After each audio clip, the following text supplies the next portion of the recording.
একসময় এক দয়ালু বৃদ্ধা তার একমাত্র ছেলে আবু নিয়াহর সাথে বাস করতেন। আবু নিয়াহা ছিল উচ্চাকাঙ্ক্ষী এক যুবক, কিন্তু তার ছোট শহরে সুযোগ সুবিধা ছিল সীমিত এবং ভাগ্য তার সাথে ছিল না। একদিন সে তার মায়ের পাশে বসে চোখে দৃঢ় সংকল্প আর হতাশার মিশ্রণ নিয়ে বলল, প্রিয় মা, তুমি কি আমাকে ভ্রমণের অনুমতি দেবে? তার মা অবাক হয়ে আদর করে তার দিকে তাকাল। তার হৃদয়ে উদ্বেগের ঢেউ উঠল। সে বলল, আমার চোখের মণি, তুমি কোথায় যাবে? আমাকে একা ফেলে তুমি কার কাছে যাবে? আবু নিয়াহা আলতোভাবে হেসে তার মায়ের উষ্ণ হাত ধরল এবং বলল, আল্লাহর পৃথিবী বিশাল মা, আমি তোমাকে আল্লাহর হেফাজত ও যত্নে রেখে যাচ্ছি। আমি প্রতিশ্রুতি দিচ্ছি যে আমি ভ্রমণ করে একটি সৎ কাজ খুঁজে নেব, তারপর ফিরে এসে তোমাকে আমার সাথে নিয়ে যাব, যাতে আমরা একটি উন্নত জীবন যাপন করতে পারি। তার মা দ্বিধায় পড়ল, তার চোখে অশ্রু চিকচিক করছে। সে বলল, কিন্তু তুমি কি একা ভ্রমণ করবে? আমি রাস্তার বিপদ আর ঝুঁকির জন্য তোমার জন্য ভীত।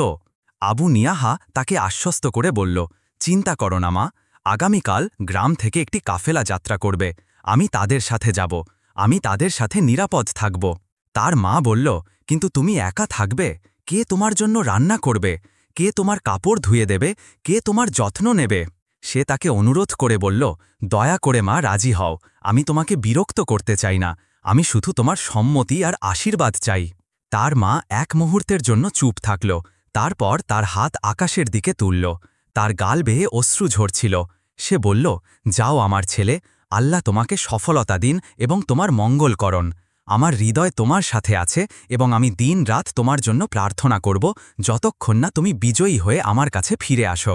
আবু নিয়াহা বলল, আল্লাহর প্রতি বিশ্বাস রাখলাম, এখন আমার মন শান্ত হল। আমি প্রতিশ্রুতি দিচ্ছি যে আমি ফিরে আসব এবং তোমাকে আমার সাথে নিয়ে যাব। আমাকে আমার ভাগ্য চেষ্টা করতে দাও, হয়তো আমার রিজিক আমার দেশের বাইরে আছে। এরপর আবু নিয়াহা কিছু খাবার এবং সামান্য পানি নিয়ে বেরিয়ে পড়ল কাফেলা ধরার জন্য। যখন সে নির্ধারিত স্থানে পৌঁছাল, সে দেখল যে কাফেলা ইতিমধ্যেই চলে গেছে। সে তার মায়ের কাছে ফিরে গিয়ে তাকে জানালে যদি সে তাকে ভ্রমণ থেকে বিরত রাখে, এই ভয়ে সে তার উঁটে চড়ে তার যাত্রা চালিয়ে গেল, যাতে সে কাফেলাকে ধরতে পারে। রাস্তায় 2 দিন ভ্রমণের পর সে একজন লোককে হাঁটতে দেখল। আবু নিয়াহা মনে মনে বলল, কেন আমি এই লোকটিকে জিজ্ঞাসা করব না? যদি সে একজন ভ্রমণকারী হয়, আমি তাকে আমার উঁটে নিয়ে যাব, যাতে সে আমাকে সাহায্য করতে পারে এবং রাস্তায় আমাকে সঙ্গী দিতে পারে।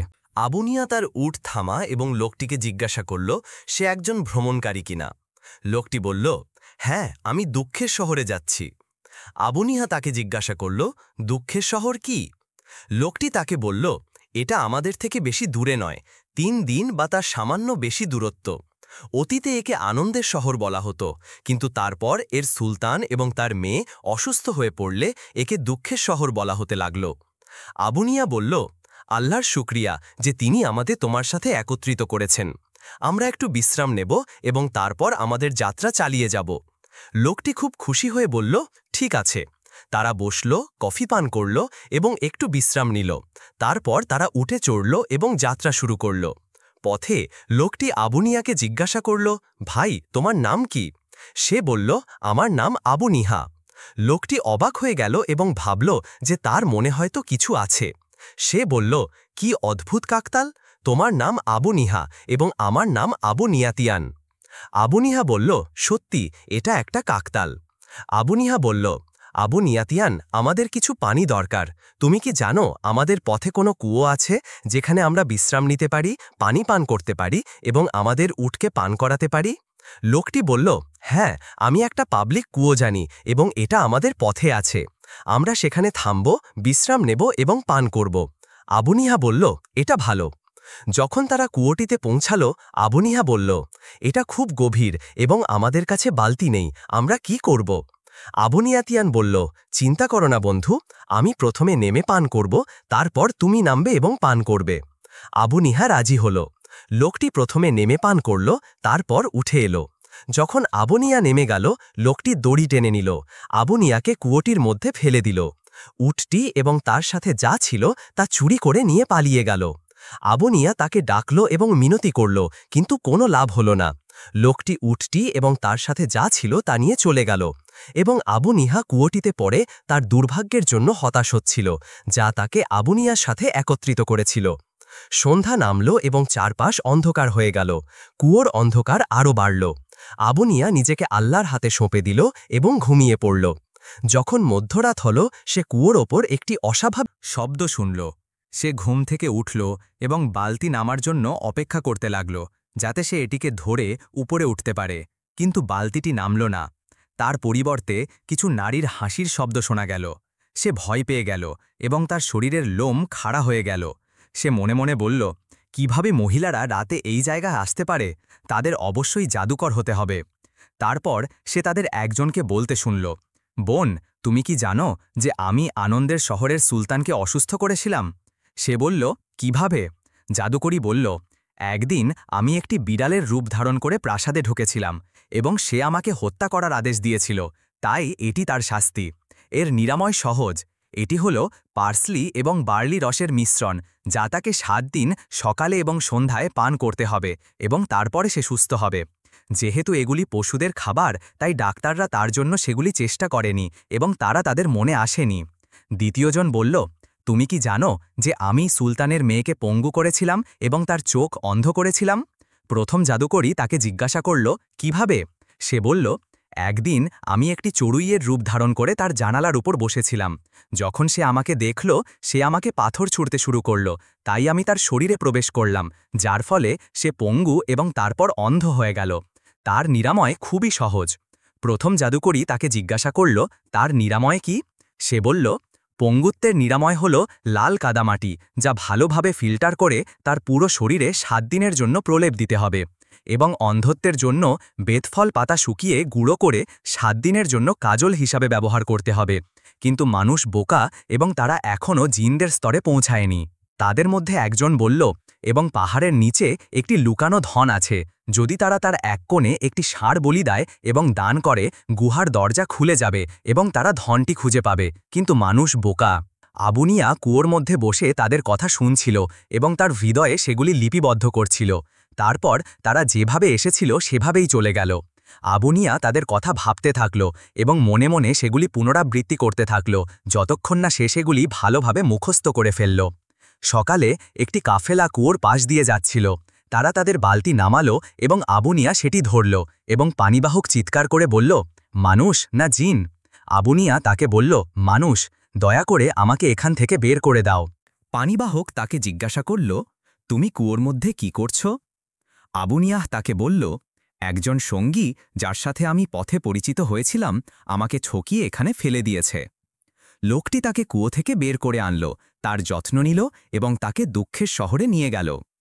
যখন আবুনিয়াহ দুঃখের শহরে পৌঁছাল, সে দেখল এটি সত্যি একটি দুঃখী পরিত্যক্ত শহর। সে একটি ক্যাফেতে বিশ্রাম নিতে বসল। ক্যাফের মালিক তাকে জিজ্ঞাসা করল, আপনি কি এই শহরে নতুন? আবুনিয়াহ তাকে বলল, হ্যাঁ, আমি নতুন এবং আমি এখানে কাজ করতে এসেছি। ক্যাফের মালিক তাকে বলল, আপনি দুঃখের শহরে কোন কাজের আশা করছেন? এই শহরটি ছিল সবচেয়ে বড় বাণিজ্যিক কেন্দ্র এবং এর সমৃদ্ধি পুরো অঞ্চলের জন্য ছিল। কিন্তু সুলতান এবং তার মেয়ে অসুস্থ হওয়ার পর তিনি তার সমস্ত সম্পদ এবং রাজ্যের অর্থ তাদের চিকিৎসার জন্য ব্যয় করেছেন, যারা প্রতিটি জায়গা থেকে তাদের চিকিৎসার জন্য এসেছিলেন, কিন্তু কোনো লাভ হল না। সুলতান এখনও অসুস্থ এবং তার মেয়েও, এবং শহরটি প্রতারক এবং যারা চিকিৎসা, জাদু এবং জ্ঞানের দাবি করে তাদের জন্য একটি আশ্রয়স্থলে পরিণত হয়েছে। আবুনিয়াহ তাকে বলল, কিন্তু আমি তাদের একজন নই। ক্যাফের মালিক বলল, আমি আশা করি। কয়েকদিন পর আবুনিয়াহ সুলতানের প্রাসাদে গেল। তারা তাকে জিজ্ঞাসা করল সে কে। সে বলল, আমি একজন ডাক্তার। তারা তাকে বলল, আপনি খুব দেরি করে এসেছেন, সুলতান আর কোনো ডাক্তার চান না। সে তাদের বলল, আমি একজন স্বেচ্ছাসেবী ডাক্তার, আমি কোনো টাকা চাই না, আমি শুধু আমার সেবা প্রদান করব এবং আল্লাহ চাইলে তা আমাদের সুলতানের জন্য উপকারী হবে। তারা তাকে বলল, আমরা সুলতানকে জিজ্ঞাসা করব এবং আপনার কাছে ফিরে আসব। সে বলল, বরং আমি সুলতানের সাথে দেখা করতে চাই। তারা সুলতানকে জানাতে গেল, কিন্তু তিনি অন্য কোনো ডাক্তারকে গ্রহণ করতে দৃঢ়ভাবে অস্বীকার করলেন। কিন্তু আবু নিয়াহের দৃঢ়তা এবং জেদের কারণে সে তার সম্মতি পেল। সে প্রবেশ করল এবং তাকে সম্মানের সাথে সালাম দিল। তারপর তার লোকদের প্রয়োজনীয় ভেষজ আনতে বলল। সে সাবধানে ওষুধটি তৈরি করল এবং সুলতানকে দিল। মুহূর্তের মধ্যেই সুলতান ধীরে ধীরে উন্নতি অনুভব করতে লাগলেন এবং ধীরে ধীরে তার স্বাস্থ্য ফিরে পেলেন। তারপর তিনি আবুনিয়াকে সুলতানের মেয়েকে আনতে আদেশ দিলেন। তারা তাকে তার জন্য প্রস্তুত করল। আবুনিয়াহ তার কাছে গেল, তার শরীরে আলতোভাবে হাত রাখল, বেতফল পাতা নিয়ে গুঁড়ো করল এবং রাজকুমারীর চোখে কাজল দিল। 1 সপ্তাহ পরে রাজকুমারী তার রোগ থেকে সম্পূর্ণরূপে সুস্থ হয়ে গেল এবং সে পঙ্গু ও অন্ধ হওয়ার পরেও সবকিছু দেখতে পেল। তার হৃদয় আনন্দ ভরে গেল এবং সুলতান ও তার শহর আনন্দে ভরে গেল।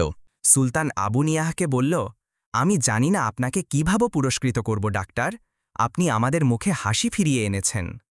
আবুনিয়াহ তাকে বলল, এখন নয় হে সুলতান। সে বলল, ভাই অন্য কিছু আছে কি? আবুনিয়াহ তাকে বলল, হ্যাঁ হে সুলতান, আমরা এবং জনগণ এই মহান অর্জনের জন্য উদযাপন করতে চাই। সুলতান বলল, আমরা শহরের সব জায়গায় উদযাপন করব। আবুনিয়াহ বলল, শহরে নয়, বরং শহরের পিছনের পাহাড়ে। সুলতান বলল, কেন পাহাড়ে? সে বলল, আপনি সময় মতো সব জানতে পারবেন। আবুনিয়াহ বলল, আমি আমার নিজের একটি বিশেষ ষাঁড় আনতে চাই। সুলতান তার অনুরোধে অবাক হয়ে গেলেন এবং জিজ্ঞাসা করলেন, কেন ষাঁড়? আবুনিয়াহ বলল, আমি এখন আপনাকে কিছু বলতে পারব না। গুরুত্বপূর্ণ হল আপনি উৎসবের জন্য আপনার যা প্রয়োজন তা প্রস্তুত করুন এবং ষাঁড়ের বিষয়টি আমার ওপর ছেড়ে দিন। সুলতান সবকিছু প্রস্তুত করার আদেশ দিলেন এবং তারা পাহাড়ে গেল, তাঁবু স্থাপন করল এবং সাজসজ্জা করল। যখন এটি সম্পন্ন হল, সুলতানের মিছিল এবং গ্রামের লোকেরা পাহাড়ের দিকে গেল। যখন লোকেরা খুশি এবং উৎফুল্ল ছিল, আবুনিয়াহ এবং সুলতান গেল এবং তাদের সাথে ষাঁড়টি নিয়ে গেল এবং নির্ধারিত স্থানে এটি বলি দিল। শিলাটি সরে গেল এবং তার পিছনে ধনটি প্রকাশ পেল। আবুনিয়াহ সুলতানকে বলল, এই ধন আপনার হে সুলতান। সুলতান বলল, আমার জন্য? সে বলল, হ্যাঁ। সুলতান বলল, আপনি কি চান? সে বলল, আমি রাজকুমারীকে আমার স্ত্রী হিসাবে চাই। সুলতান তাকে বলল, আমি আপনাকে রাজকুমারী এবং আমার রাজ্য দেব। আজ থেকে আপনি সুলতান এবং আমি আপনার প্রজা। আবুনিয়াহ রাজকুমারীকে বিয়ে করল এবং আনন্দের শহরের সুলতান হলেন। সে তার মায়ের জন্য একটি বার্তা পাঠালো এবং সে এলো এবং খুব খুশি হল। খবরটি সর্বত্র ছড়িয়ে পড়ল যে আবুনিয়াহ সুলতানের মেয়েকে বিয়ে করেছে এবং সুলতান হয়েছেন। আবুনিয়াতিয়ান এই খবরটি শুনে মনে মনে বলল, অবশ্যই সেই কুয়োর মধ্যে কোনো রহস্য আছে যেখানে আমি আবুনিয়াহকে ফেলে এসেছিলাম। আমাকে সেখানে যেতে হবে। সে গেল এবং কুয়োর মধ্যে নামল। রাতে জাদুকররা এলো এবং তাকে আবিষ্কার করল এবং তারা তাকে টুকরো টুকরো করে ফেলল। এখানে আমাদের আজকের গল্প শেষ হল। চ্যানেলটি সাবস্ক্রাইব করতে এবং নতুন ভিডিওর জন্য নোটিফিকেশন চালু করতে ভুলবেন না এবং সবচেয়ে গুরুত্বপূর্ণ, আল্লাহর রসুলের ওপর দরুদ ও সালাম পাঠ করতে ভুলবেন না।